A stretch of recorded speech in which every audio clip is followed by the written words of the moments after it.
ముఖ్యంగా major problem ఎక్కడ వస్తుంటే ఫ్లెక్సీల ద్వారా వస్తుంది. ఫ్లెక్సీలు కూడా బయోడిగ్రేడబుల్. ఒకసారి ఫ్లెక్సీల్ని గత ప్రభుత్వం కూడా బ్యాన్ చేయడానికి ప్రయత్నం చేస్తుంది. ఫ్లెక్సీలు ఎలా ఉన్నాయంటే ఒక చిన్నపాటి ఫంక్షన్ వస్తే ప్లస్ ఫ్లెక్సీలు, ఇంకోటి పండగ అంటే ఇది ముఖ్యంగా పొలిటికల్ ఫంక్షన్స్ ఆర్ సినిమా. దీనివల్ల ఏమైపోతుంటే అవి ముక్కలుగా విడిపోయి పశువులు తినేస్తూ ఉన్నాయి, లేదంటే వాటర్లో జలాల్లోకి వెళ్ళిపోతున్నాయి. ఇది ఒక పెద్ద ఇష్యూ అయిపోయింది. అందుకని మీ ద్వారా గౌరవ శాసనసభ్యులకు కూడా ముందు గౌరవ ప్రజాప్రతినిధులు కనుక నిజంగా కొంత పాటించగలిగితే, అంటే అదొక ఎంప్లాయ్మెంట్ ఇష్యూ అవుతుంది. చాలామంది దాని మీద ఆధారపడిన వ్యక్తులు ఉన్నారు. అందుకని బయోడిగ్రేడబుల్ ఫ్లెక్సీస్ని ఎలా తయారు చేయాలని కూడా ఒక అఫీషియల్స్ కూర్చొని దాని మీద ఒక చర్చ జరుగుతుంది. దాని మీద ఒక పాలసీ రూపొందించబోతున్నాం. అలాగే లోకల్ బాడీస్లో గ్రామ పంచాయతీల్లో ఇప్పుడు ఉదాహరణకి గ్రామాలు క్లీన్గా ఉంటే నిర్మల్ గ్రామ పురస్కారం ఎలా ఉంటుందో అలాగే ఈ ప్లాస్టిక్ రహిత గ్రామాలకి ప్రత్యేక ఇన్సెంటివ్ ఎలా చేయాలని కూడా ఆలోచిస్తున్నాం అధ్యక్ష. ముఖ్యంగా స్వచ్ఛరథం ఇందాక మీకు తెలియజేశాను. ఇప్పుడు ఇన్ఫార్మల్ వ్యవస్థగా ఉన్నదాన్ని దీన్ని ఫార్మలైజ్ ఎలా చేయాలి, ఈ రద్దీ కలెక్టర్స్ దగ్గర నుంచి ఈ ర్యాక్ పికింగ్ చేసే వాళ్ళ దగ్గర నుంచి దాన్ని ఒక ఎకనామిక్ ఎంప్లాయ్మెంట్కి ఎలా చేయాలని కూడా రాష్ట్ర ప్రభుత్వం ఆలోచిస్తుంది అధ్యక్ష. అలాగే PR&RDలో దాదాపు 1.3 lakh ఉద్యోగులు ఉన్నారు.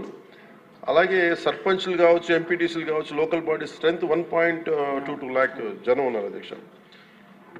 సో వీళ్ళందరినీ కలుపుకొని we want create one motivation program, ఒక అవగాహన సదస్సులు ముందు ప్రజాప్రతినిధులు అందరికీ ఇచ్చి దాన్ని అది ప్రజల్లోకి తీసుకెళ్లాలని చాలా చిత్తశుద్ధితో ఉన్నాం, త్రికరణ శుద్ధిగా ఉన్నాం. అలాగే 13,326 పంచాయతీల్లో దాదాపు ఇప్పటికి 10,800 డంపింగ్ యార్డ్స్ ఉన్నాయి. వీటికి యూటిలైజేషన్లో స్టాండర్డ్ ఆపరేటింగ్ ప్రొసీజర్ని కూడా తీసుకెళ్తున్నాం అధ్యక్ష దీనికి. అందుకని ఇది ప్రజల్ని భాగస్వామ్యం చేసేలాగా, అంటే వీఆర్ వెరీ క్లియర్, చాలా స్పష్టంగా ఉన్నాం. ప్రత్యేకించి ఇది ఈ పర్యావరణ శాఖ కింద ఉంది కాబట్టి నేను దీన్ని బాధ్యత వహిస్తున్నాను కాబట్టి మీ అందరి సహకారం కావాలి అధ్యక్ష.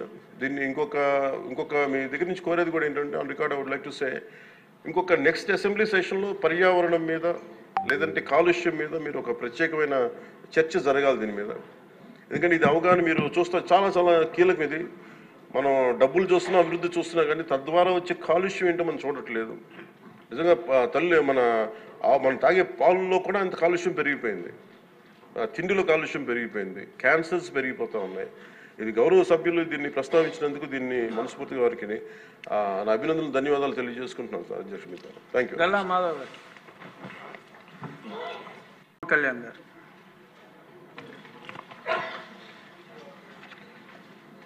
నమస్కారం అధ్యక్ష. గౌరవ సభ్యులు శ్రీ గల్లా మాధవ్ గారు అడిగిన దానికి మొదటి ప్రశ్నకి ప్లాస్టిక్ జీవరాశుల్లో ప్లాస్టిక్ కాలుష్యం యొక్క దుష్ప్రభావాలను అనుభవిస్తున్నాం. ఇది ప్రధాన ప్రజా ఆరోగ్య సమస్యగా మారింది.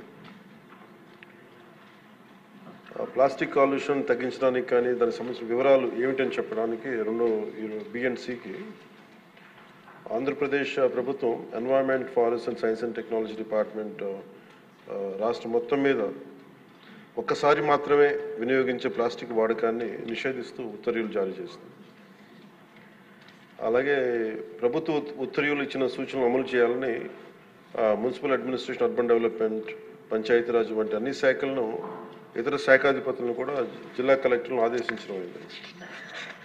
ఒక్కసారి మాత్రం వినియోగించే ప్లాస్టిక్ వస్తువుల విక్రయాలను అరికట్టేందుకు తనిఖీలు నిర్వహించడానికి జిల్లా స్థాయి టాస్క్ ఫోర్స్ కమిటీలను ఏర్పాటు చేయాలని కలెక్టర్స్కి డైరెక్షన్స్ ఇవ్వడం జరిగింది.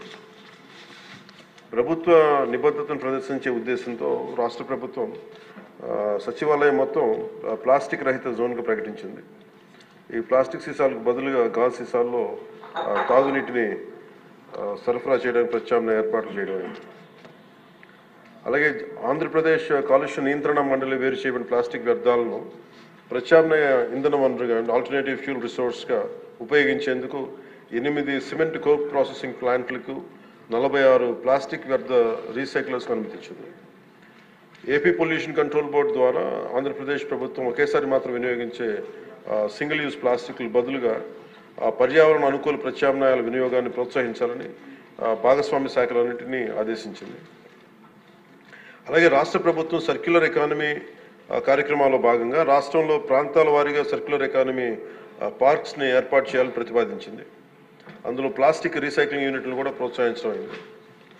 అలాగే ఫిక్స్డ్ క్యాపిటల్పై 75% వరకు ఒక్కసారి మాత్రమే వినియోగించే ప్లాస్టిక్ అదనపు ప్రోత్సాహకాలు అందించడం ద్వారా ప్రత్యామ్నాయ బయోడిగ్రేడబుల్ వస్తువుల్ని తయారు చేసే పరిశ్రమల్ని ప్రోత్సహించడం అవుతుంది.